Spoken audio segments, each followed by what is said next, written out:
Pourquoi? Parce qu'il y a des personnes, ces personnes justement, qui sont cachées en Europe, qui pensent qu'elles peuvent tout dire sur le Cameroun, noircir le Cameroun, diffamer des individus comme ils veulent, au droit de la protection des droits de l'homme, revenir au Cameroun, se balader comme si de rien n'était et rentrer, continuer à faire la même besogne.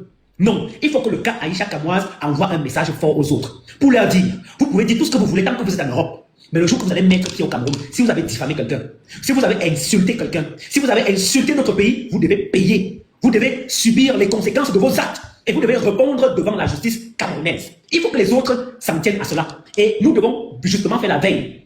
Pour que tous ceux qui salissent l'image du Cameroun, tous ceux qui essayent de noircir les petites étoiles qui naissent au Cameroun, payent de leur prix. Parce que des gens ne peuvent pas se nourrir de la haine au quotidien. Et je vois des petits salauds qui applaudissent. Des gens qui supportent Aïcha Kamoise, qui passent matin, midi, soir à chacune de ces vidéos. C'est pour vous connaissez ce qu'on appelle la pression psychologique. C'est que faire une vidéo contre vous, qui n'est pas vraie, en disant des choses qui ne sont pas vraies, c'est que ça peut créer autour de vous. Si vous même, parce que vous n'avez jamais subi le harcèlement. Il y a une actrice quand j'étais en Côte d'Ivoire qui en est décédée. Voilà. Les gens, quand vous n'avez jamais subi, je vais terminer définitivement par là, Raoul. J'ai un ami qui, une fois, on a dit des choses sur moi, et cet ami a commencé à m'inviter. Et un jour, lui et moi, on se rencontre. Je lui dis, mais gars. Si tu veux être au courant de tous les Congossas au Cameroun, abonne-toi sur cette chaîne. Surtout, clique sur la cloche de notification pour être informé dès que je mets une vidéo en ligne. Abonne-toi rapidement. Je ne te vois plus. Il me dit que non, tu sais que Bruno, vraiment, tout ce qu'on dit sur toi là, tu es peu fréquentable. Moi, je préférais prendre des distances. J'ai dit, gars, si tu as pris tes distances, moi, ça ne me dérange pas. Il n'y a pas de souci. C'est ta vie. Tu la gères comme il faut, mais j'ai voulu juste te le dire. Mais je te dis une seule chose. Tu crois à ce que les autres disent jusqu'à ce que tu, un jour, laisse-moi te dire, jusqu'à ce qu'un jour tu sois victime, ou alors qu'un membre de ton entourage soit victime. Est-ce que ça me fait 2 semaines, Raoul?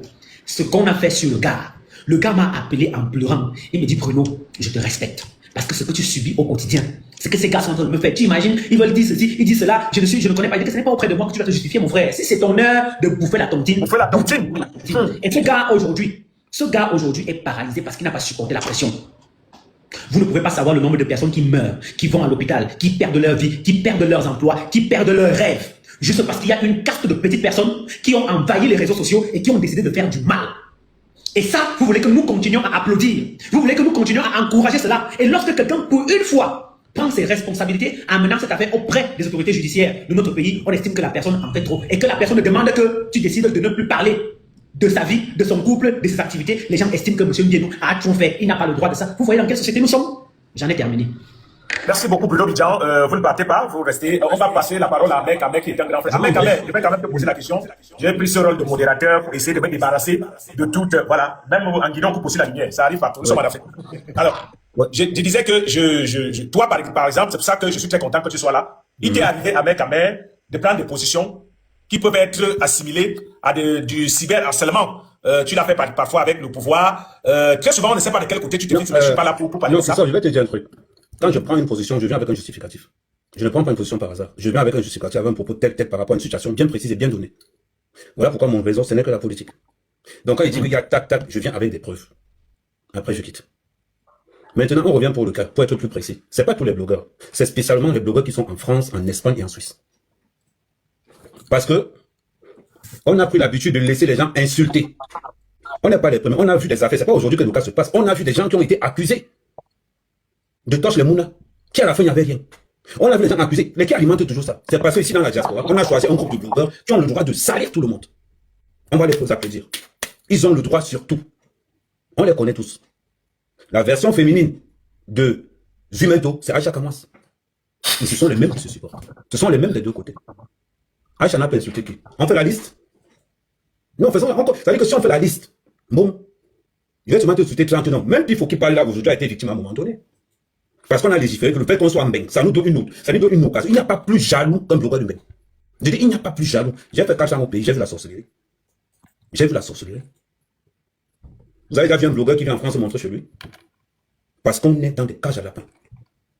Le blogueur qui a la plus grosse maison, ça a trop duré. C'est 30 mètres carrés, c'est l'équivalent des chambres au Cameroun. Aujourd'hui, on voit beaucoup de gens supporter Aïcha. Mais les mêmes gens qui supportent Aïcha, c'est pas les mêmes gens qui supportent Zumento. C'est pas les mêmes gens qui supportent la ballon de Suisse. Les victimes. Quand on a vu l'acharnement que Aïcha a eu sur Muriel Blanche pendant la CAN, mais pourquoi il n'est pas sorti maintenant pour dire à Muriel Blanche par rapport à Bigo TV, par rapport à House of Challenge que Maman tu as réussi? Pourquoi il n'est pas sorti pour féliciter Muriel Blanche sur le même domaine? C'est-à-dire que quand il va parler insulter Muriel Blanche par rapport à Bigo TV pour la CAN, elle est sortie. Elle n'a jamais considéré que non, c'était sa copine. Totalement le contraire, vous allez nous trouver sur votre chemin. Alors, merci beaucoup Bruno. La Uneuse, elle a été là depuis. Je voudrais vous passer la parole. Pourquoi? Parce que nous sommes dans une société. Oui, j'ai vu Ahmed Ahmed. Bonsoir, grand frère. Ahmed Ahmed ne peut pas parler. Il va parler. La Uneuse, elle était là depuis. Elle modèle cet événement. Alors, je vais lui donner la parole. Les gens ne la connaissent pas. Elle va se présenter. Je ne la connais pas aussi. Elle est venue. Je l'ai acceptée par l'Esprit de Dieu. Moi, je suis un pasteur, même si les gens n'y croient pas, comme tu disais tout à l'heure. Alors, je disais que je vais lui passer la parole. Nous sommes dans le thème que nous avons dit. Est-ce que le cyberharcèlement était mythe ou réalité au Cameroun? Et il fallait justement qu'on parle des choses qu'on dit tous les jours, et surtout des choses qui évoquent les meurtres, les kidnappings et autres. Et il fallait absolument que nous essayions de déconstruire tout ce qu'on entend depuis le début de l'arrestation d'Aïcha. Alors, la Uneuse, je ne sais pas, merci déjà du travail que vous avez fait. Quel est votre point de vue par rapport à ce qui se passe aujourd'hui? On ne peut plus vivre sans les réseaux sociaux, c'est un fait. Oh, moi, je suis en Guinée, Conakry, aujourd'hui, grâce aux réseaux sociaux. Quelqu'un m'a vu faire la propagande d'un président et il m'a appelé pour aller faire la propagande d'un autre président en Guinée. C'est pour ça que je suis en Guinée, pour présenter ses réalisations. Alors, c'est pour dire que les réseaux sociaux sont aujourd'hui indispensables.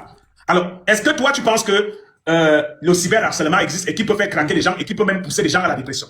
Allez, bonsoir, monsieur le grand reporter Raoul Kessombia. Bonsoir, monsieur Bruno Bijan. Quand tu regardes une vidéo, il faut partager et mettre les likes.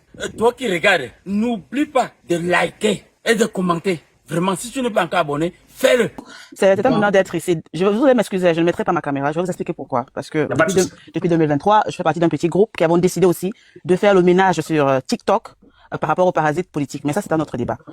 Oui, je pense que la cybercriminalité est effectivement présente au Cameroun et qu'il faut en finir. Et que surtout, elle dégrade l'image de notre pays à l'international. Aujourd'hui, les Camerounais sont plus reconnus pour le Congo-Ça, pour le sabotage, pour des futilités, que pour des choses pour lesquelles nous avons été reconnus avant. Avant, quand on voyait un Camerounais, on nous assimilait à des grands noms, tels que tous les grands sportifs qu'on connaît. Et quand des gens, il faut savoir qu'il n'y a pas que des Africains qui sont sur les réseaux sociaux. Pour certains d'entre nous qui sont à l'étranger, comme moi, nous avons des collègues qui nous suivent, nous avons des amis qui ne sont d'autres nationalités que de nationalité africaine. Et ils sont curieux, ils viennent sur les réseaux sociaux regarder. Et quand on voit ce que les Camerounais font aujourd'hui, depuis quelque temps, nous sommes malheureusement assimilés à tout ce qui est négatif, au sabotage de notre pays.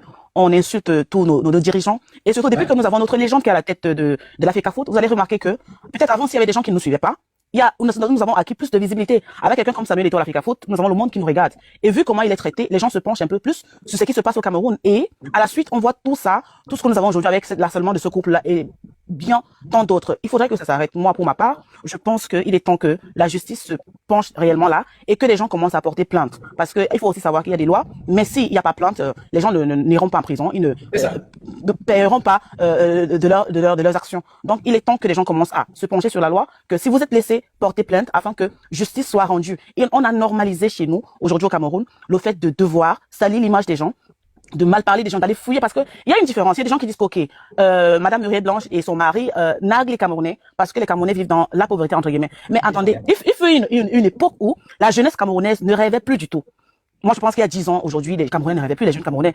Avec le temps, nous avons vu éclore de jeunes talents qui ont commencé à susciter un peu des professions. Et moi, je trouve que c'est plutôt bien que les jeunes Camerounais sachent qu'aujourd'hui, on peut quitter de rien du tout, travailler très dur et s'en sortir et devenir un nom qui compte. Il est important que dans une société, qu'on ait des personnes qui suscitent des vocations. Mais j'ai l'impression que chez nous, la culture que nous avons, elle n'est pas une culture anglo-saxonne. Une culture dans laquelle on a du mal à voir les gens briller. Pour moi, c'est un problème. Moi, quand je vois des jeunes, que ce soit comme vous, que ce soit Muriel, moi, je suis content. Je me dis, attends, moi, j'ai ma fille peut-être qui n'est pas née, ou j'ai mon fils qui n'est pas né là-bas. Mais demain après-demain, quand je vais lui dire, ok, je viens du Cameroun, il va me demander, moi, maman, ok, je suis d'origine camerounaise. Quel est l'exemple que quelle est la figure qui pourrait me servir d'exemple au Cameroun, par exemple, dans tel domaine? J'aimerais bien avoir des figures à présenter. Mais aujourd'hui, on normalise le fait que nous ayons des blogueurs qui font uniquement dans le Congo-Ça, qui font dans la diffamation et qui réussissent dedans. Et on nous dirige ces personnes-là comme étant des exemples de société, des modèles de société. C'est un problème pour moi, pour ma part, c'est un problème. Et je trouve qu'il faudrait éradiquer ce phénomène-là le plus tôt possible parce que ça va de mal en pire. Merci beaucoup. Raoul, ce que la dame dit est tellement important et les gens comprendront peut-être un peu plus tard que c'est le sens de notre combat. Le sens de notre combat aujourd'hui est justement de permettre à ce que les gens comprennent qu'au Cameroun, il y a aussi du bon. Qu'au Cameroun, on peut construire une route, on s'en vante. Au Cameroun, on peut avoir un jeune homme d'affaires qui a eu sa chance ailleurs. Ce n'est même pas au Cameroun qu'il a eu la chance. Il a eu la chance ailleurs. Lorsque vous regardez le parcours de M. Bienou, vous allez comprendre que c'est un parcours pratiquement d'un sans domicile fixe qui est parti de la Russie avec toutes les frustrations qu'il a subies, mais qui a cru en son travail, qui a cru en son talent et qui a compris que les nouvelles technologies de l'information et de la communication étaient aujourd'hui primordiales pour quelqu'un qui veut faire des affaires. Il a eu sa chance. Dieu lui a donné sa chance. Pourquoi est-ce qu'il ne devrait pas afficher cette chance-là? J'ai même vu des gens qui vont jusqu'à dire que s'il ne veut pas que les gens parlent de lui, qu'ils disparaissent des réseaux sociaux.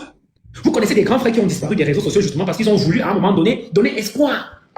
On a commencé à créer des choses sur eux, on a commencé à dire du n'importe quoi sur eux. Ils n'ont pas pu supporter, ils ont disparu des réseaux sociaux et préfèrent vivre leur vie cachée. Moi, je ne suis pas d'accord avec les gens qui disent que pour mieux vivre, il faut vivre caché. Dans les pays où eux-mêmes ils sont cachés en Europe là, est-ce que les gens se cachent là-bas? Pourquoi vous ne vous êtes jamais posé la question que l'actualité politique est brûlante? Les influenceurs qui font du n'importe quoi dans les pays occidentaux, ces personnes qui y vivent n'ont jamais pris position pour condamner cela parce qu'ils savent qu'ils ne peuvent pas oser diffamer des personnes là-bas parce que la justice est plus rigoureuse sur la protection de l'individu dans les pays dans lesquels ils vivent. Ils ne peuvent même pas hasarder à le faire, sinon ils seront condamnés. Mais ils continuent de le faire au Cameroun pour polluer notre atmosphère, pour polluer l'environnement, pour faire croire que tout le monde est con, tout le monde est nul, les gens ne valent rien. Si vous réussissez, c'est parce que vous êtes dans les sectes, c'est parce que vous êtes dans les machines, dans les lobbies, et ainsi de suite, alors que c'est faux. Un gars comme Steven Bienou qui crée de la valeur ajoutée devrait faire notre fierté, on devrait le célébrer. Parce que lui, il a eu ce que Dieu lui a donné, il a décidé de ne pas manger seul. Il distribue autour. Vous connaissez le nombre d'artistes qu'il soutient au quotidien. Si les blogueurs aujourd'hui arrivent à arrondir leur fin de mois, les influenceurs et les influenceuses, c'est parce qu'ils ont un code WhatsApp qui leur permet d'avoir 2, 3, 4 millions à la fin du mois. Quand les gens disent ça aux gens, on dit que non, c'est les femmes-là, alors que c'est la réalité. Quelqu'un organise son concert, il contribue. À la fin d'année, il va faire, à travers sa fondation, donner du sourire aux gens. Est-ce que vous savez ce que ça représente? Moi, au village, on m'a appris qu'on achète la bénédiction.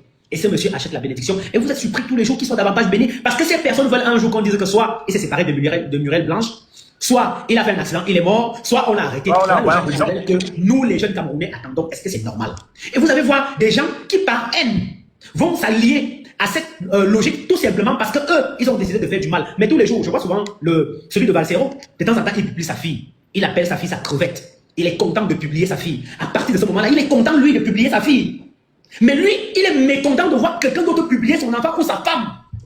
Parce que le bonheur n'est que pour eux. D'autres personnes ne doivent pas aussi être dans le bonheur. Ils n'ont pas droit au bonheur. C'est eux qui décident que Ahmed va avoir au bonheur, va avoir droit au bonheur. Robertson Pifo va avoir droit au bonheur. Raoul va avoir droit au bonheur. C'est eux qui partagent les bons et les mauvais points. Et quand ils trouvent des gens en face d'eux, qui ont décidé de faire aussi bloc ensemble pour apporter un son contraire, ils estiment qu'on a pris de l'argent. Oui, moi, si je parle et que j'ai bien parlé et que Steven décide de me donner l'argent, il m'appelle Tala. Tu es où? Viens, envoie-moi ton RIB. J'envoie, je prends ça avec fierté. Et on ne travaille pas pour rien. Eux-mêmes là, ils ne font pas tout ce qu'ils font là pour rien. Il y a des gens qui sont derrière qui les manipulent. Ou ils veulent atteindre un but, ils vous font du chantage pour vous donner de l'argent après. On sait comment ça fonctionne, mais on s'en fout de ça parce que chacun a sa vie, chacun a choisi le droit de sa vie. Et Aïcha Kamas, je vais sortir par là, Raoul. N'oublie pas de t'abonner et de partager la vidéo. Laisse un commentaire si la vidéo t'a intéressé.